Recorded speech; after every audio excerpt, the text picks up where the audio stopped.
Okay, good morning, everyone, and welcome to my presentation.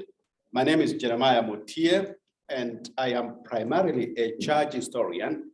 My paper is going to be on the New Testament, and so there's a little bit of movement there, so you bear with me. I'm going to be presenting a paper on dispensational implications of the Revelation 5, 9 to 10 textual variants, because there are a number of them in that text. We will try to read through the paper with some editorial comments here and there, and of course, keeping up with our time here. I'll begin by noting that Revelation 5, 9 to 10 presents the reader with a set of textual variants that have proved troublesome for interpreters of this passage in the history of the church. These are, first, the addition by some scribes of the first person plural, Hamas, us, either before to Theo from God in an attempt to supply a direct object to Agorasas here purchased, while others substitute to Theo with Hamas altogether in verse 9. Second, this move usually results in the substitution of utos, they, with Hamas, us in verse 10. And finally, and most significant in my opinion here, the textual variant concerning the tense of the verb basleo, to reign, in verse 10. Here, the manuscript evidence is evenly divided between the present basleo soon here, they reign or are reigning, and the future basleo so soon, they will reign. Through the examination of both external and internal evidence, this paper will seek to demonstrate that the omission of Theo in many manuscripts and most of the major English translations has affected the succeeding variants of the text, and that once resolved, evidence points to the future of the verb basleo as the more preferable reading. Additionally, through the examination of the larger context of Revelation 5, it will be argued that the resolution of these variants finds support as well as lending support to dispensational hermeneutics, resulting in a pre-tribulation timeline that is embedded in the pericope. Introduction. Nearly all key exegetical commentators of the book of Revelation note the intricate textual variants in Revelation 5, 9 to 10. That is why a few conveniently avoid the issues, and I was surprised to see Dr. Buist Feining's very recent exegetical commentary done by Zondervan on this text, and he kind of skips over these variants, which is interesting. Many have attempted to deal with them in one way or another. However, most commentators fail to emphasize the immense significance of these variants to the major eschatological theological systems held by various ecclesial traditions. A notable exception to this general trend is Page Patterson, and I really recommend that commentary, Revelation, an exegetical and theological exposition of Holy Scripture. After noting that many textual variants have little impact on crucial interpretive conclusions, Patterson argues that on rare occasions, some variants may in fact exercise considerable impact. His assessment is that the variants in Revelation 5, 9 to 10 belong to the latter category. I agree with him here. He's correct in this assessment. Indeed, as this paper seeks to demonstrate, it can justifiably be argued that the way these variants are resolved has significant implications on dispensationalism. So what are these issues and how have they been resolved in the past? A summary of the textual variants. The first of these variants pertains to the wording of Revelation 5:9. The issue here is extremely significant as it plays a major role in the identification of the direct object of purchase here. According to the available manuscript evidence, the reading to Theo is found only in one manuscript, and that's Alexandrinus here, 5th century. On the other hand, many other contexts include Hamas, either before or after to Theo. Now, the ones that are placed before here are listed. I'm going to have to skip the listing here.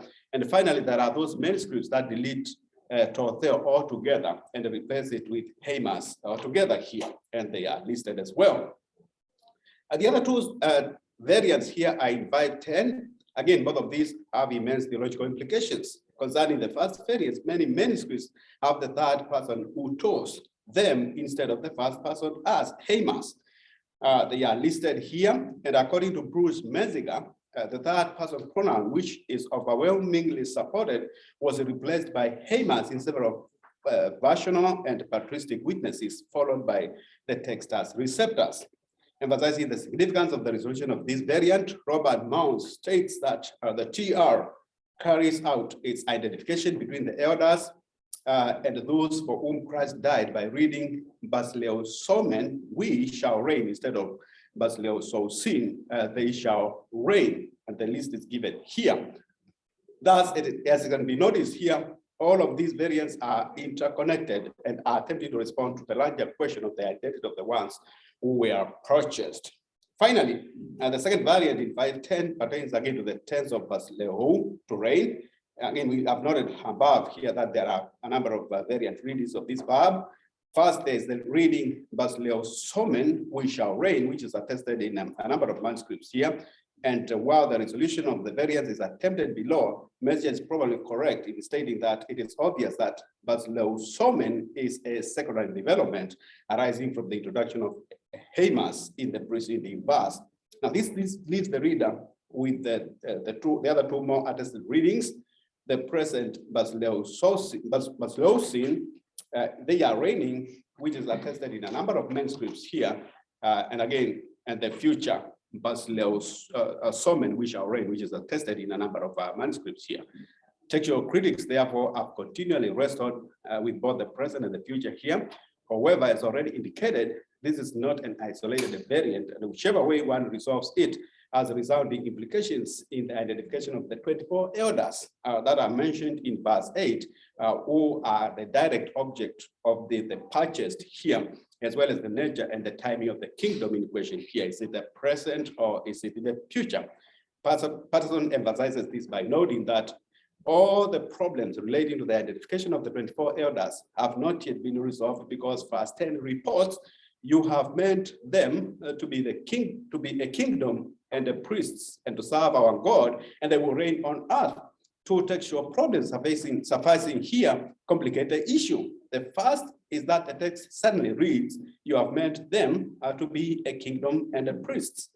This is inconsistent with the reading above, Hamas, us, if the reading above is to be included in the text. Now, we would have the strange turn of events in the song of the elders in verse 9. They sang, with your blood you have purchased us. But in continuation of the song in verse 10, you have made them to be a kingdom and a priest to serve our God. So in brief, while they change from us to them, the problem is further extended by the next verse, which says, and they will reign on the earth. That's a long way of saying that there are various textual problems here in this very short passage.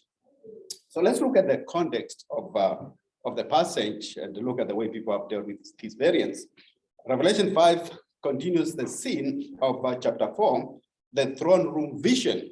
However, the focus now moves from the central finger on the throne and the worshippers to an inscribed book in the hand of God. The book here, Biblion, which is most likely a scroll, is said to be on the right hand of the one who is seated on the throne. That's God. As Grant Osborne argues, the right hand symbolizes power and authority. Here, he further writes that the scroll is on a P rather than N or in the hand of God, thus picturing it lying on God's open palm. The scroll is further described as having been written front and back. You have the Greek term there on the other side. Naturally, the reader is faced with these questions. What is this scroll and what are its contents? While there are many different views concerning the identity of the scroll, but there are three that are most prevalent in scholarship. First, there are those who see the book as the book of redemption, the book of life. And according to them, the book contains the names of all true believers written down before the foundation of the world. They also argue that the book is written on both sides because the names of the redeemed are too numerous to be contained only inside of the book. The problem with this view, however, is that there are no such pointers in the context. As Osborne explains, the judgments and rewards stressed in chapter 4 to 6 make this unlikely. The emphasis is on the events, what is soon to happen, not named. And therefore, for these reasons, these views are tenable. The second view identifies the scroll with the Old Testament, especially the Torah, with its blessings and curses stipulating the covenantal laws. However, again, while in some other contexts, such as Matthew 5:17 and 2 Corinthians 1:20, Jesus is said to be alone, able to open the prophecies of the Old Testament. The context here is different. And the emphasis here, writes Osborne, is on the future, not just the past. And the death of Christ, 5, 6, 9, and 12, more than the Old Testament prophecies central, and therefore the context again does not support this view. That view combines both the ideas of a contract deed sealed with 7 seals and with a description of the contents written on the back, as well as that of a heavenly book containing God's redemptive plan and the future history of God's creation, perhaps detailing the prophecies of the book. This view best fits the context. And I'm going to quote Osborne one more time here, who writes that the elements so closely resemble the Jewish and Roman contract deed that the background must be found here. Nevertheless, the place of it in the book goes beyond the contract deed to the heavenly template containing the purpose and the end of redemptive history. It summarizes the whole of biblical truth, beginning with the foreshadowing of the plan in the Old Testament and the progressive unveiling of it in Christ. It was the death of Christ that anchored God's redemptive plan, and the rest of the Revelation describes the events that will bring that plan to completion. The judgment of the nations as the words of lament and mourning and a woe written on the scroll of Ezekiel 2:10 in the seals, trumpet and bowls is part of that plan, especially when we see how the judgments present a final opportunity to nations for repentance. Therefore, given the enormity of the contents of the scroll, the reader understands why when there's found no one worthy yours here in heaven or on earth or under the earth to open the scroll up, open the scroll or look into it, John weeps bitterly. And J.B. Caird here explains that John's weeping here is pretty significant. Until the scroll is opened, he writes, God's purposes remain not merely unknown, but unaccomplished. And thus, it is of utmost importance that one be found who is worthy of opening the scroll. It's no wonder that it comes as a huge relief to John when his sorrow is interrupted by one of the 24 elders. It's a group that is first mentioned in chapter 4, verse 4, and is said to be dressed in white clothing and head golden crown. Stephanos here, who assures him that he need not weep because the Lion of the tribe of Judah, the root of David, has conquered, and thus he can open the scroll and its 7 seals. While it is clear that the Lion of Judah here refers to the Messiah, debate continues to the exact identity of the 24 elders. This is especially so in verse 9. These elders respond with a new song when the Lion of Judah takes the scroll from the right hand of God. In other words, their song in verses 9 to 10 is not about thrusts the reader into the complex textual variants, whereby now we move to these variants. The textual variants and the attempted resolutions as well as the dispensational implications here. So it's noted above the variants of verse 9 are interconnected and tied to the prior questions of the identity of the 24 elders first mentioned in chapter 4, verse 4. Since the chapter divisions are later, the context is that of the worship of the Lamb by the 4 living creatures and the 24 elders. And the point here is that it's just a continued scene. There's no divisions when you're reading, because chapter divisions are way later. And then keep going here. The basis for the Lamb's worthiness is because he was killed, and at the cost of his blood has purchased from God persons from every tribe, language, people, and nation. And thus, as indicated above, the first variance concerns the dative phrase "totheo" here. The issue here pertains to the direct object of purchased here. Patterson comments that the verb angorazo appears in the aorist tense, referencing the completion of the purchase. And again, as we note above, the evidence for the inclusion of the phrase "totheo" to God by itself here is small. Mesga notes that the evidence for the totheo is slight. It's Alexandrinus here and the Ethiopian manuscript here. Instead, more evidence points to the placing of Hamas either before or after totheo. The resolution of this variant is extremely important, and I've said that a number of times here. As Tony Garland bluntly comments, And there are small variations in the manuscript's evidence for verse 9 and 10, which impinge on a significant theological issue, the identity of the 24 elders. Indeed, this may have some implications on the timing of the Revelation events as well, if one insists on a sequential approach to these chapters. And I'll come back to that a little bit later. Essentially, the divide here is between the reading adopted by the UBS's third edition, which reads, because you were slain and with your blood you purchased to God out of all nations. Now notice that the Hamas is left out there. There's no us there. And a more extensively favored reading, because you have purchased us to God by your blood. How should the issue then be resolved? So the major textual battle picks up precisely at this point. The basis for the decision taken by the third edition of UBS is Metzger's own conclusion on the issue in an analysis quoted by many commentators. You can see it all over the map. Metzger resolves the issue this way, that although the evidence for Totheo is slight, is given here, this reading best accounts for the origin of the others, wishing to provide Angosas here with a more exact determined object that is found in the words ek passes fullest here. Some scribes introduced Hamas either before Totheo or after Totheo here, while others replaced Totheo with Hamas, and then he lists them here. Those who meant the emendations, however, overlooked the unsuitability of Hamas, utos, in the following verse. Indeed, the text as receptor reads, Hamas, but with quite inadequate authority. I'm going to pause here for a second and note that most commentators go with a direction that was taken by Bruce Metzger unquestionably. And I'm going to go a different direction here because I think Page Patterson is right on the money here, because the direction that they take is the one that is least attested. And the only reason that they give, I think, is extreme eclecticism here. I'm not going to just let that go. This is the same position which is advocated by Osborne. So you can see Osborne here, and they all go back to Metzger, and Mounds, etc., etc. And I hate to disagree with Metzger. I rarely disagree with him, but I think in this case, I'm going to have to do that.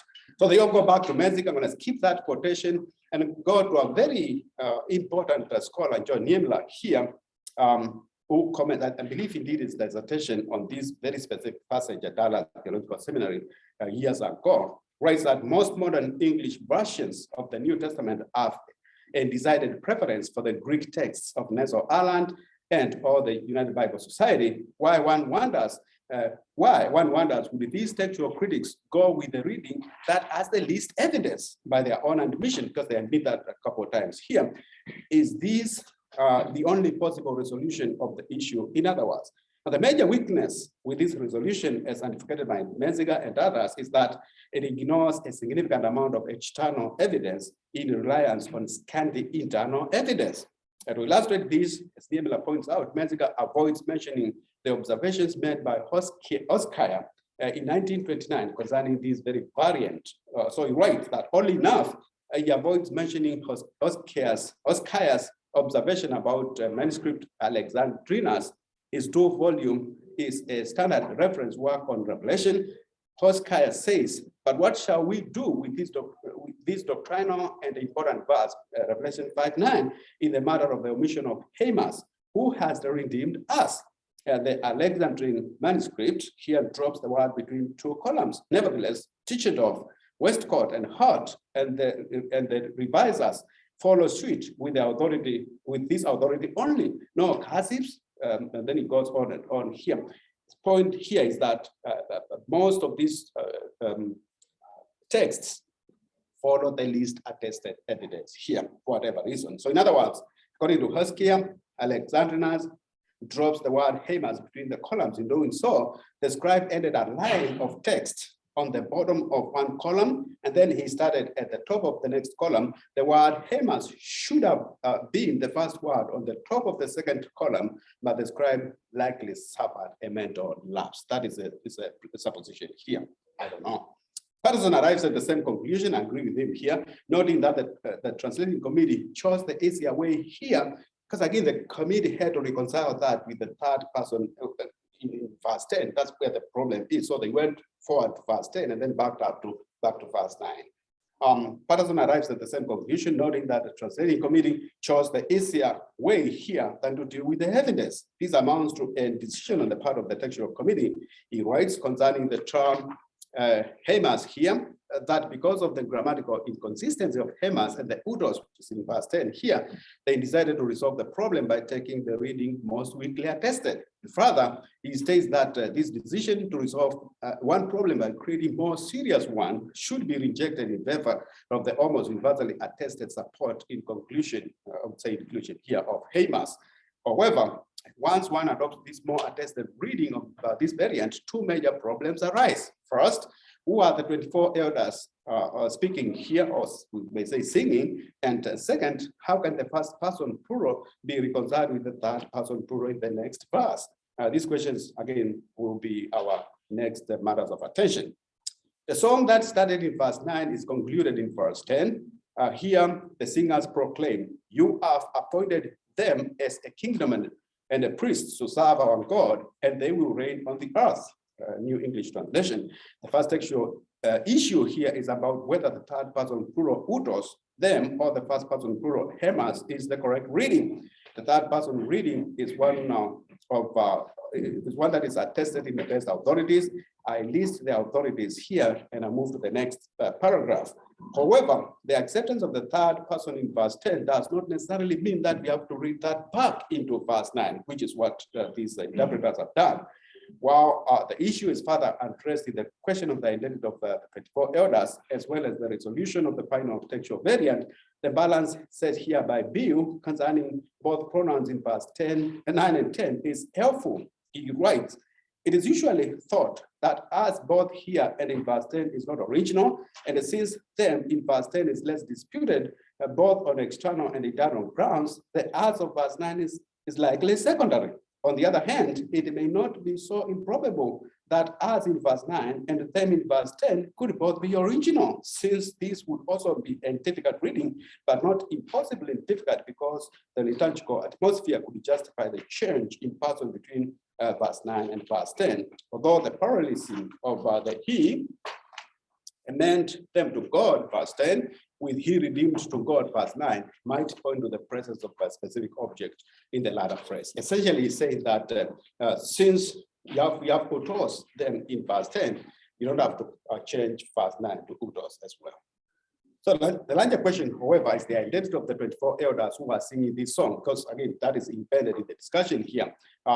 Their identity hinges a lot on how these pronouns are read. Anyone who has attempted to resolve this issue knows how difficult it is. Robert Thomas offers a helpful, albeit a broad summary of the views concerning the identity of these 24 elders. So he writes that attempts to identify the elders are fallen into broad categories. One saying that they are men, and the other that they are angels. Each category has three variants. The former one saying that the men are either representatives of Israel, or representatives of the church, or representatives of both. The latter category sees angels as representatives of either of the Old Testament priestly orders or the faithful of all ages, or as a special class of college of angels, maybe a council, heavenly council of angels or something like that. So the identity of these 24 elders is directly tied to the resolution of the textual variants here. This is because these are individuals who are singing the song, and the question becomes, are they part of a larger group that is singing the song here, or they are singing together with the other four living creatures who we believe are angels here? So as the reader recalls, the new song praises the Lamb for having purchased these elders by his own blood. For those who identify these as angels, so the problem becomes, of course, how can angels sing this kind of a song? Because fallen angels are not direct recipients of all the benefits of the blood of the Lamb. They are so they benefit so in a general manner, just like any other part of the creation that is groaning, awaiting its redemption. So of course, for those who see the word us as missing in the text, against the preponderance of evidence as noted above, it's not difficult in identifying these with angels. So an example here is a G.E. Land, who writes that far from supporting the identification between the elders and the church, this song of the elders clearly sets them apart from the redeemed. The elders themselves are not the redeemed, but they sing of those who are redeemed. Again, in 14:13, the elders are set over against those who have been purchased out of the earth, who sing a new song, which the elders cannot learn. This is not difficult in understanding the 24 elders as a body of angels who help execute divine will in the universe. That's for land and others who support the mission of us here.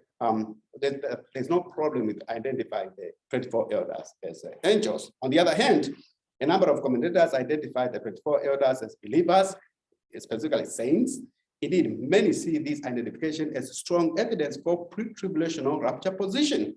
Arnold Fruchtenbaum, according here, for example, presents 3 reasons as to why these are human beings. First, he writes, these elders are clothed in white garments, which throughout the book of Revelation are symbols of salvation. Second, these individuals are wearing crowns, agreeing with Walford. Fruchtenbaum clarifies that these crowns are not diadem crowns worn by those who are royal by nature, which would be the ones that would be worn by celestial beings. Rather, these crowns are Stephanos crowns, the crowns of an overcomer, the type of a crown given as rewards to the members of the church at the judgment seat of the Messiah, the Bema judgment. His third and perhaps most significant reason is that there's nowhere else in scripture where the term presbyteros, elders, is used to describe celestial beings. John MacArthur arrives at the same conclusion. We'll skip that here. Finally, after providing a number of reasons for taking these individuals as humans, Laszlo Galuz here, a very recent monograph, concludes by noting that the designation of angels as elders is unparalleled in biblical and Jewish apocalyptic literature of the time. He further notes that in addition, angels never sit on thrones, nor do they wear white crowns or white clothing in Revelation.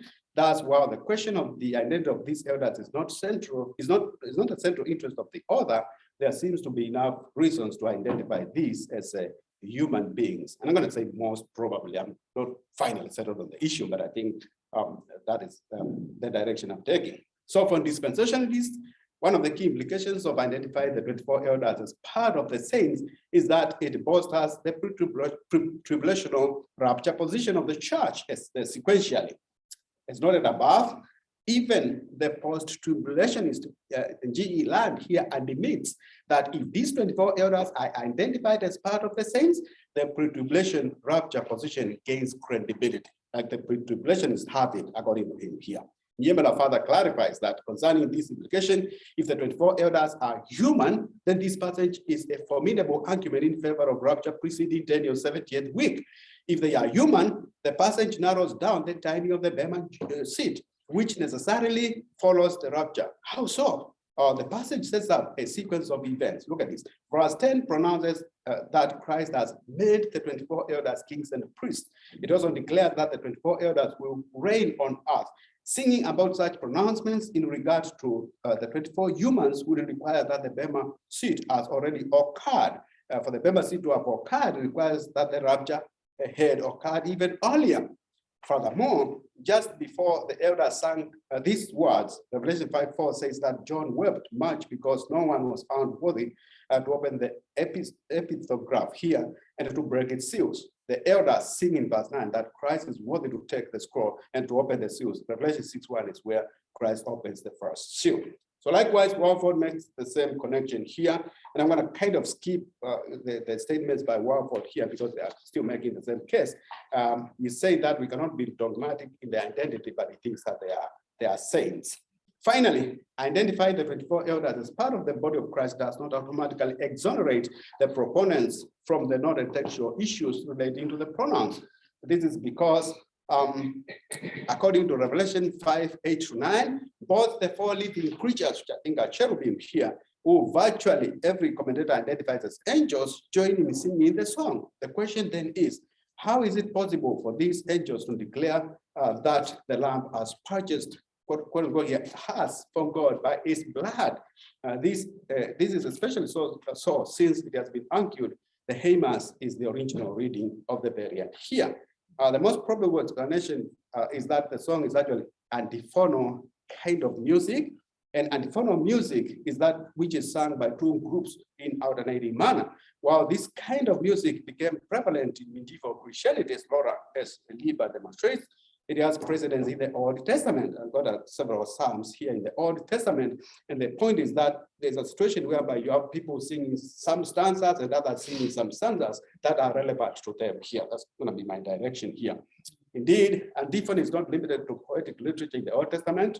Limba further explains that non-poetic biblical texts that entered liturgical use, such as Isaiah 6:3, known in Hebrew as the Kedusha, here in Greek as the Trisagion, where they sing holy, holy, holy, and in Latin as Sanctus, and Deuteronomy 6:4-5. So you see other places where this kind of music is found. I have a further quotation here by Ham, but I'm gonna skip that one as well. Moving towards the conclusion here. So with this understanding, then, yes, I'm gonna wrap it up here. With this understanding here, the elders sing, "You have redeemed us to God," and then the living creatures respond, "You have made them," the saints, "kings and priests, and then they shall reign on the earth." The saints shall reign on the earth. I'm going to skip the last part here because, again, the preponderance of evidence points to the future of the Basileo here. And again, the case has been built from the previous presentation here. Moving to the conclusion here in dispensational implications, page 15. So this paper argues that the resolution of the three key textual variants in Revelation 5:9-10 has major implications for dispensationalism. Concerning the first variant, the paper maintains that there is strong evidence for the inclusion of Hamas in verse 9. And then keep going here. I have identified the 24 elders as part of the redeemed, setting up the chronology here. And then finally, in terms of the dispensational implications, the resolution of these variants give impetus to the dispensational doctrine of the pre-tribulation rapture of the church by providing an outline of the eschatological events highlighted here. Quoting Himmler one more time here, when these variants are resolved in the manner argued above, these eschatological sequence results: number one, rapture, Revelation 4:1 and 2, then the Bema after 4:1, but before the 24 elders are called elders, and then singing about the declaration of the Bema that the elders will rule as kings, and then Christ opens the first seal in 6:1. And additionally, these resolutions are a result of a literal grammatical approach to the text, and an approach that both stresses the immediate and the entire context of the apocalypse here. Patterson comments concerning this antiphonal reading that this explanation follows the reading of the strongest text without introducing unnecessary speculation. Now, it can be a little bit hard sometimes about how varied readings might have developed here, and I agree with you. Thank you.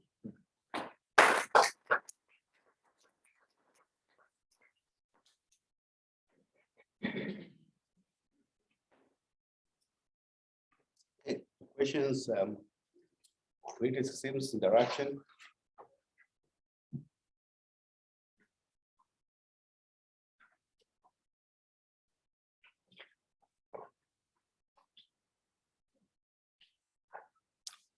Just a commenting from a hermeneutical or interpretive standpoint, what bearing would somebody's approach to the 7 churches in chapters 2 and 3? How would that weigh in? You know, how we would wade through some of this. Some people see rapture theology, obviously, in one of the messages. Some people say no, these are messages that are stuck in, they're stuck in the 1st century, where others would see them as some sort of typological description of the entire church age. And I wonder if that, just that broader hermeneutical dynamic has any bearing on, on what I would read. No, I don't take a typological reading of the letters to those churches. I believe that those were letters for churches that were there, and specific information was given to them. Of course, it's got implications and applications to the time of the church here. But again, moving beyond those historical letters there, as soon as you move beyond that, and John is taught to write what he has seen and what is and what is to come, I think what is happening here is now an unveiling of what is to come. And that's why you have the scroll, which is, in my opinion, contains now what is to come, and then it's laid out. So, so that's our project. Yeah. James. Well, I expected. I appreciate, and I think it's important to make the distinction between, of course, the engagement with the textual issues, paramount above the theological. Obviously, you know, because of the amount of contest between these, there, you know, some level of theology sort of helps inform, you know, yeah, whether this is an absurdity or whether it's plausible, for instance, these kinds of things. Yeah. And of course there's interpretations kind of throughout Revelation. Revelation is a very, you know, it's a unique book in the New Testament with language that is ambiguous and requires, you know, a lot of interpretive, you know, measures to be taken, you know, different than we would in the, like, for instance, if in the epistles, it says angel, none of us would ever think that it really refers to anyone other than an angel. Right. But in Revelation 2:3, we have writing to the angel of the church. And right away, dispensational as well as covenantal interpreters, not on the whole, but in part, some are very comfortable saying it's writing it to the pastor. Yeah. In other words, there are dispensationalists who would be very comfortable saying the name angel means man. Right? Yeah. So messenger. Yeah. well, The pastor. of course, the Greek word is messenger. That's what it is. But Yeah. in other words, to say that you know that word would mean that it would be referring to. So even when we talk about are these angels or men, yeah, in itself is sort of conflated with already this idea that how strict are these lines? I mean, we know them in our theology, how strict it is, you know, the difference between an angel and man, but there's a bit of it seems like loose, you know, because of the picture contrast language. So how does that factor in at all? I mean, does your understanding, even in Revelation 2:3, and I know that the focus is, again, it's what's paramount is the textual issues, but as we use our understanding of Revelation to make sense of the whole, does it make a difference even whether those angels are men? Does that play into this at all? I am not quite sure if it does make a difference. And I'm also conflicted between the angel as the pastor who is in charge of that church, or perhaps an angel takes care of the people who are in that church. I'm not even Which would quite be a very quite certain. unique picture, wouldn't it? I mean, if it is, it's we wouldn't go anywhere else in the New Testament. Exactly. To get that concept. Exactly. And that is why when I attempted to identify the 24 elders as saints, I have a number of quotations here. One of the more interesting ones is by MacArthur, as well as Patterson to some extent. I think to some extent, they kind of push it and provide like a red herring. You've got to identify this because of that. I'm going to go a lot with the more idea of resolving the textual variants that lead to that, rather than the theological constructs that make that case. So That's important. That's safe. yeah. Okay, thank you. Yes, Thomas. Did you interact at all with some of the preliminary reports from the ECM project on Revelation that's going to be in the new ECM by 2030? No, To see the textual variant uses decisions that they've made. not really. Strike that.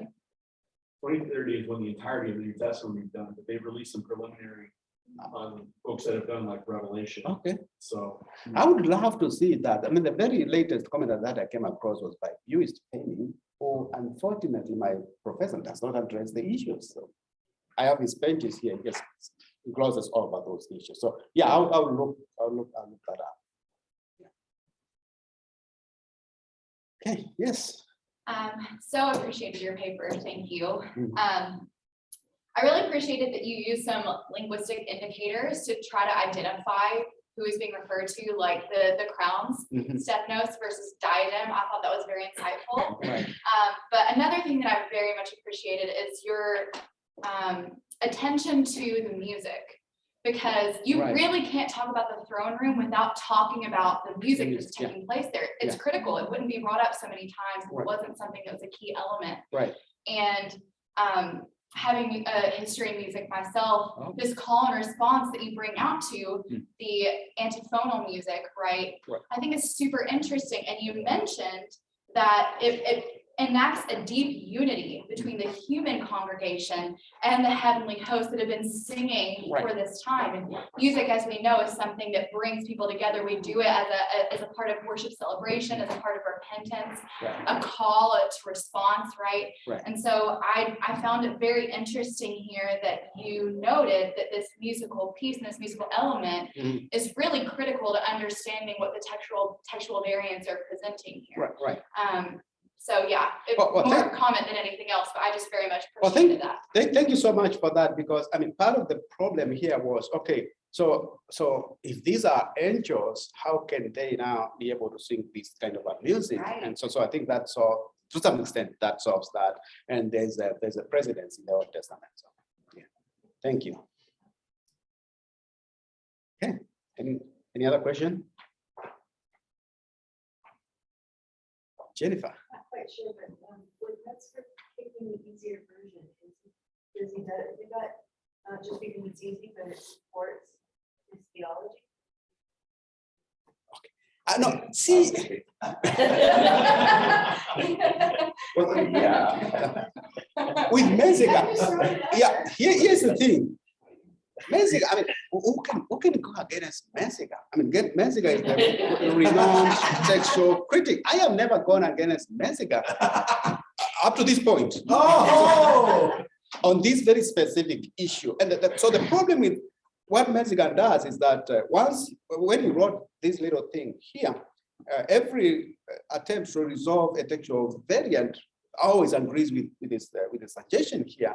And so that has been picked up by many other commentators. One of the more interesting ones was Robert Mounds, who deals with the thing in a couple of sentences, and he kind of falls back to Bruce Meziger here. And a few other post-tribulationists. So Meziger is that towering giant, but here is a situation whereby even the very usually suspicious text as receptors seems to have, in my opinion, retained the original reading. So my answer to the question is that he's a towering giant. I don't think he would see himself as having been governed by any kind of theology. He thought he was attempting to resolve the issue here. But the problem is that he ignored Hoskia's earlier observation here of what might have happened. But once you go that direction, it becomes a lot more easier to resolve these issues. But once you go to the direction of Meziger, like the NET Bible has done, like Bounds has done, Osborne has done, and a few others, you run into a major difficulty here. Once you transition from verse 9 to 10. So he would not see himself as having been guided by any theology. It's kind of very objective. But you can be objectively wrong. So, yeah. Yes, James. I wonder if Revelation 7, when it talks about the elders and a different song that they sang, if what your insight would be on like 7, after the 144,000 were sealed, Right. Revelation 7, Right. at verse 11, Right. it says, all the angels stood around the throne. Right. So it starts with angels. Mhm.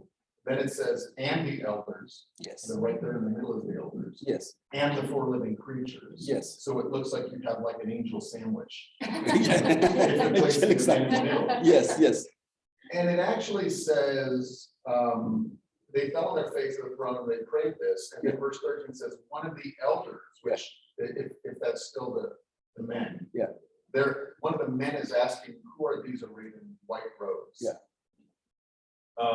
So would you see this then as the same elders as earlier, the 24 elders, presumably, so it doesn't name them as 24, but if these are the same elders, and now they're asking about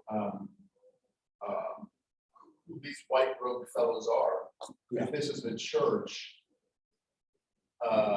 if these men are Christians who have already received their presumably white robes, the elders are wearing white robes, presumably, and then they're asking about who these other people are receiving white robes. And I think as you read further here, when you get to verse 14, the response is that these are the ones who have come out of the great tribulation. So you can see a picture whereby those elders are seeing other people, in my opinion, who are clothed like them, and they were like, okay, what are these other ones? And then they are told, okay, these ones are coming straight from Because and I'm just glossing part of over the it, right? explanation and to sort of answer their quizzical question is that they're wearing robes that have been washed white in the blood of the Lamb, which presumably the very robes they're wearing also are, right? Yes. So in other words, this would be Israel receiving the same robes which the elders are presently wearing. Also, I'm not sure if we get to Israel there because it says they are. the 144,000 Oh, the are taken 144,000. out of the 12 tribes of Right. Israel. Yeah, they're out of they can be part of that because they're coming out of the tribulation. So the answer to the question is that I did not delve that further into the text. So But it's the same population, whatever it is. correct. Right. Yeah. So Yeah. this is where I think, our first source of information is the text. Right. And the textual variants. And as those become muddied, we almost have to reach to some of these other things to see if these almost violate or if they become defeaters for one or the other. Right. And now in the revision, I'll consider that. I'll go back to that extended text and take a look at it. So Any other question or observation?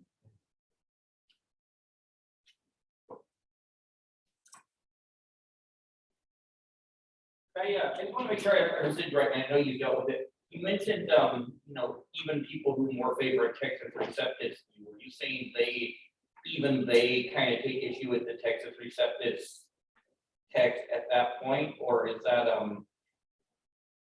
want to make sure I understood what you were saying about. The text that's receptors. I thought you mentioned in passing something that even people who hold to a more Texas Receptus are probably. Oh no, I'm saying what I said. I want to make sure I understood what you were saying about that. If I remember correctly, what I said is that we always treat the TR with suspicion for legitimate reasons. And my point is that here is one of the very rare situations where it seems to have retained the original. That's what I say. Oh, yeah. So I mean, because we have issues with it in so many other places, but if it's right, it's right. The Niebla goes to the extent of talking about the problems of strict eclecticism in resolving textual variants, and it's kind of a different aspect of this, but I think his caution is well taken. So yeah. I'm an eclectic, but again, you've got to kind of go with the text, with the evidence, because I don't understand how they can ignore such a significant amount of textual evidence in favor of the one and the very, very late and also, yeah. this is on steroids. Yeah. That's my point. Okay. Yes. For Metzger's selection of his preferred variant, do you know if there was another piece that he used outside of just selecting the age of the variant? Do you know if he used some of the other practices for selecting his textual variant that he prefers? I don't know how he. So he goes back to Tischendorf and Hort and a few others, and kind of relies on those who are again renowned textual critics. No question about that. They can be wrong. Right. That's the point I'm raising here because they ignore the preponderance of it. So he went to them right away, and that is why I believe it's Niemla who cautions that he actually ignores 1929 well done work on the issue by Hoskaya, who he thinks resolved the issue. He's the one who thought that described kind of labs, and there's a probability for that. So yeah. The reason I ask is your wonderful colleague over here that taught me about textual variants. Yeah. We watched some videos in our class done by Wallace. Yeah. On his process and selecting, the preferred variant. Right. And I think you said Metzger chose the oldest variant. Was it that his process? So he chose the one that is least attested. Now, Least attested. that is Yeah. usually, now that's Yeah. usually an indicator, no question Right, about that. yeah. And even the more difficult one, those are usual indicators, no question about that. Yeah. But you can't resolve it on that basis alone. Well, that was my question Yeah. is, were there other things that he used outside of just that one indicator? Because you usually want a collective of things, right? The Correct. external And evidence. here's the most interesting thing. In his very, very early edition, and I have that in some footnote somewhere, in his very early edition, he actually rejected the reading that he adopted later. He said he gave it a D rating, but later on he came up and gave it an A rating. So I have it somewhere in the Can footnote. we I do can't that with remember my where. So- grades at some point? So he kind of evolved in his understanding of the variant. So it's correction. Yeah. Yeah. Thank you. You're welcome. I would locate the footnote for you, but I have a situation whereby he kind of had rejected his opinion and then came back to it. Oh, that's interesting. Yeah. And the committee wrestled with that. It's not like an easy solution. So, All right, well, thank you so much. thank you.